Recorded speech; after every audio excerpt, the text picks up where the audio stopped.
Mas bisa nyopir nggak Mas? Bisa, saya bilang gitu. Kenapa Pak? Ayo jalan-jalan kalau malam, kalau ini lagi nggak kerja. Ayo, saya bilang gitu kan. Kemana Pak? Ya pokoknya ikut aja kan gitu. Nah, begitu udah bilang ikut aja, bener. Suatu saat saya nggak masuk kerja malam, saya diajak. Ternyata ini urusan Petrus ini.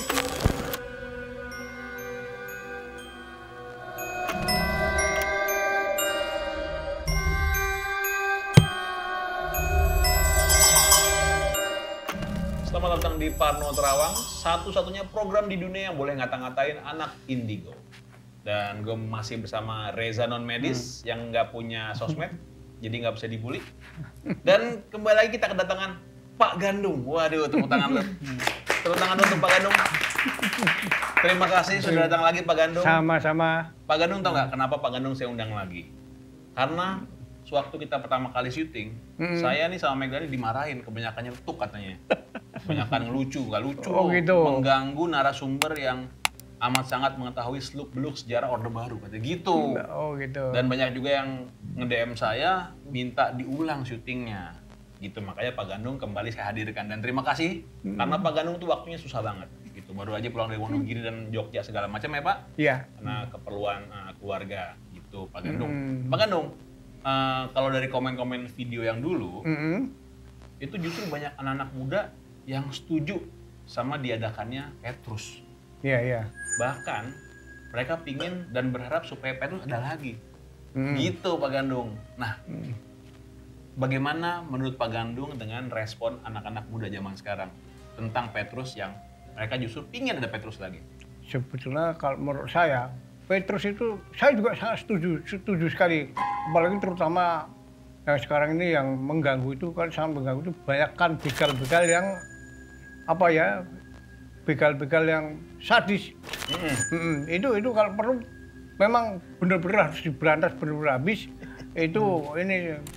Tapi jangan berdasarkan, kalau zaman dulu Petrus kan berdasarkan tato.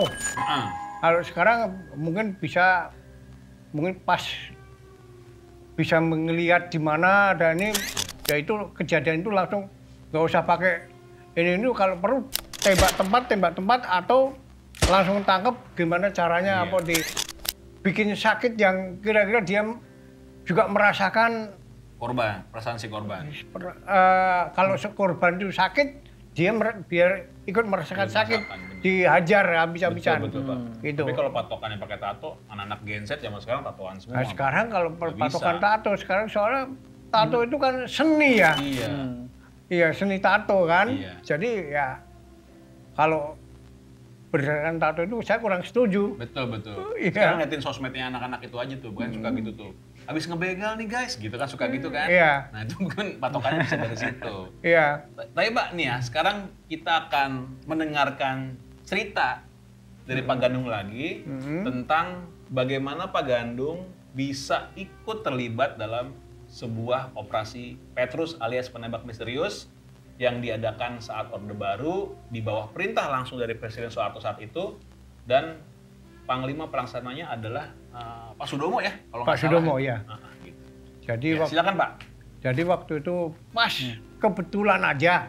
Ya. Kebetulan jadi saya itu lagi acara makan di warung.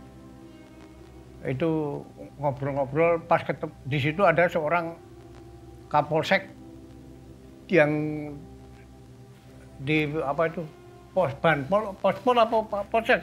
Pospol ya. Pospol yang di Pondok Indah itu. Jadi sering ketemu dan kenal teman saya sekarang namanya memang udah lupa, udah lama sekali ngobrol, sering ngobrol di warung makan lah. Pas kebetulan anak buahnya Pak Polisi itu, komandan polisi yang di pos Pondok Indah itu, anak buahnya kalau zaman dulu keamanan Pondok Indah itu banpol itu apa-apa itu ya namanya, yang pakai pakaian polisi tapi ada tulisan banpol itu. Kalau sekarang nggak tahu apa. Sekarang mungkin masih jadi ada apa Satpol enggak PP. gitu. Kayaknya sih. Itu. Jadi saya kenal akrab sama yang anak buahnya itu, terus akhirnya saya diperkenalkan waktu awalnya diperkenalkan sama komandannya itu. Jadi sering akhirnya hampir seminggu 2 kali 3 kali ketemu ngobrol-ngobrol terus suatu saat, "Mas bisa nyopir nggak Mas?" "Bisa," saya bilang gitu. "Kenapa Pak?" "Ayo jalan-jalan kalau malam, kalau ini lagi nggak kerja." "Ayo," saya bilang gitu kan. "Kemana Pak?" "Ya pokoknya ikut aja," kata gitu. Nah, begitu udah bilang ikut aja, bener. Suatu saat saya nggak masuk kerja malam, saya diajak. Ternyata ini urusan Petrus ini.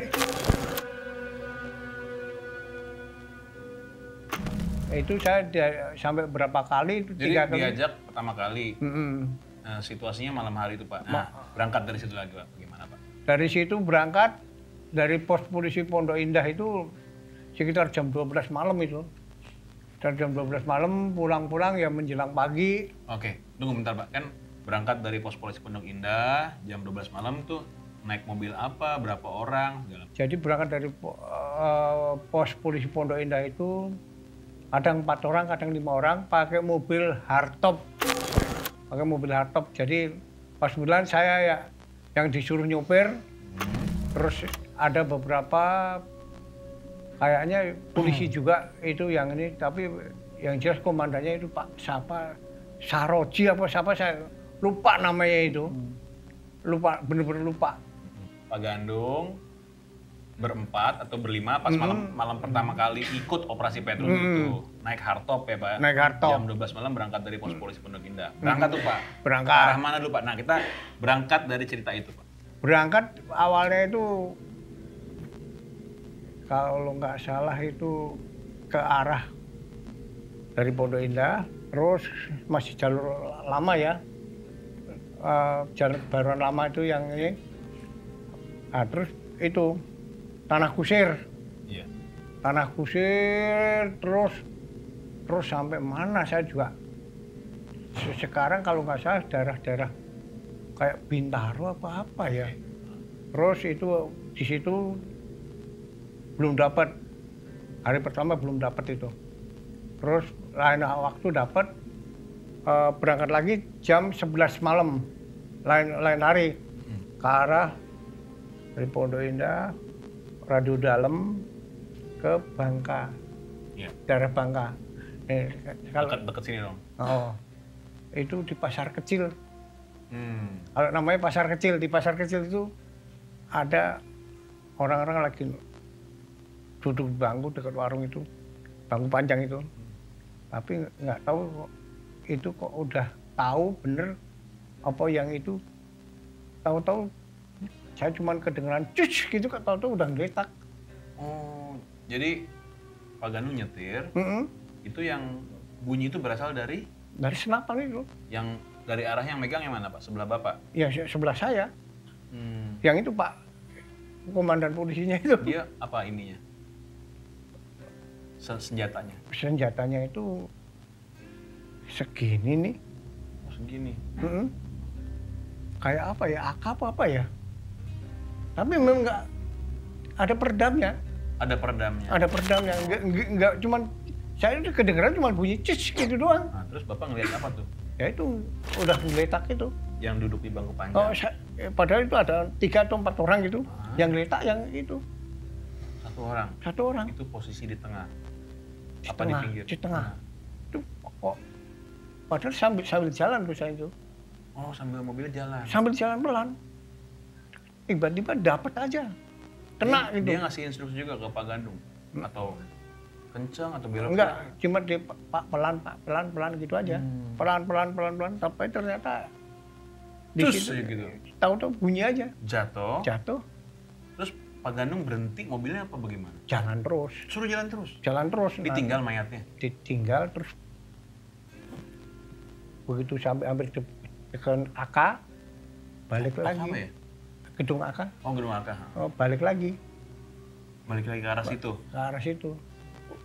Memastikan udah mati belum. Itu orang-orang nggak ada yang, sepi kali saat itu Pak ya?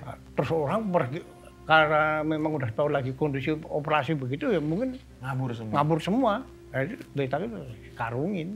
Oh, jadi pas Pak Gandung balik mobilnya sama geng sama kelompok tersebut, mayatnya masih ngeletak di masih situ. geletak, nggak ada yang nggak ada. Orang udah pada kabur semua. Memang waktu itu seolah-olah tuh kalau malam kalau ada kejadian itu kayak memang mencekam banget udah.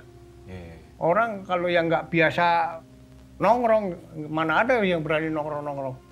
Soalnya hampir setiap pelosok itu banyak tim-tim itu kan, bukan jadi timnya itu memang banyak sekali. Oh, bukan hanya kelompok yang bareng sama Pak Gandung aja ya? Iya, banyak gitu.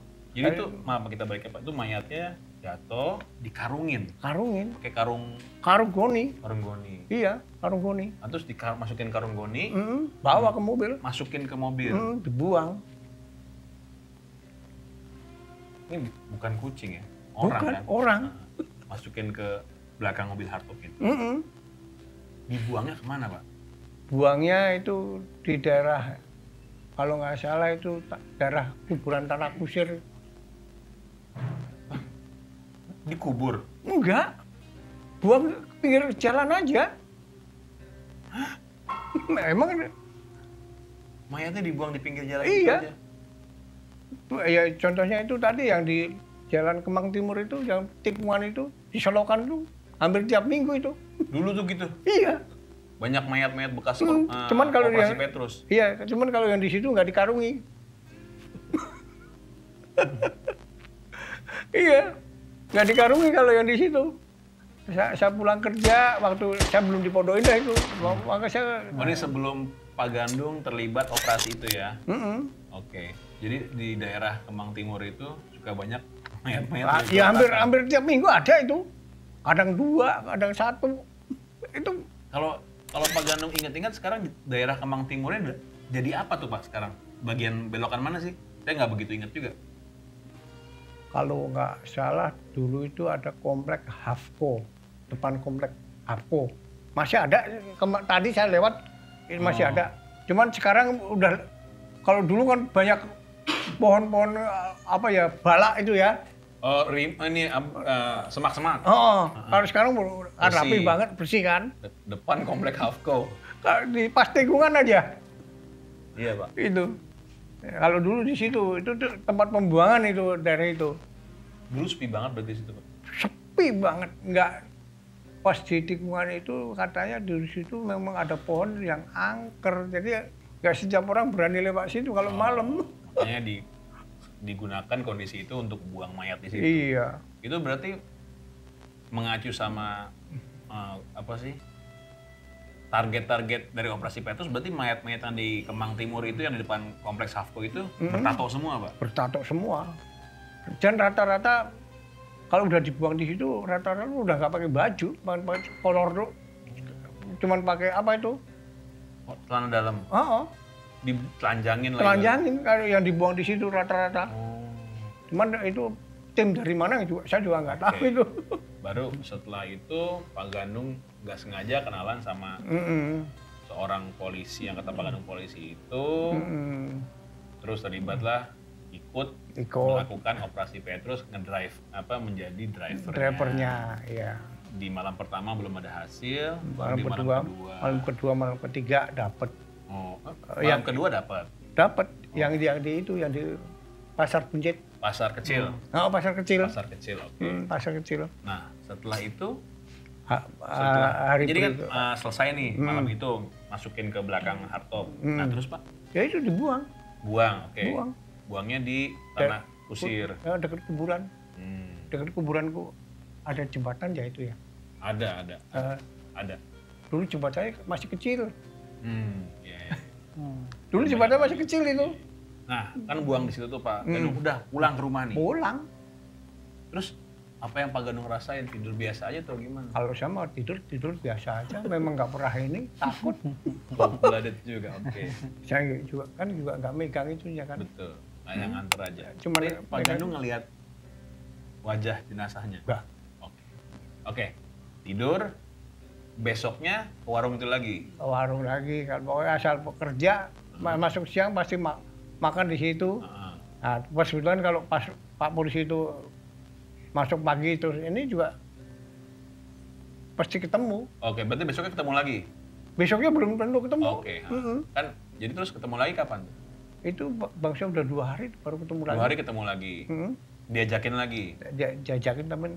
Waktu itu saya pas, Pak, saya giliran masuk malam saya bilang gitu. Besoknya lagi baru ini Oh besoknya lagi akhirnya berangkat lagi? berangkat lagi. Naik mobil hardtop yang Sama sama? dengan yang sama. Kelompoknya sama juga? Sama. Oke. Terus Pak, kemana tuh Pak malam operasi kedua itu? Operasi kedua itu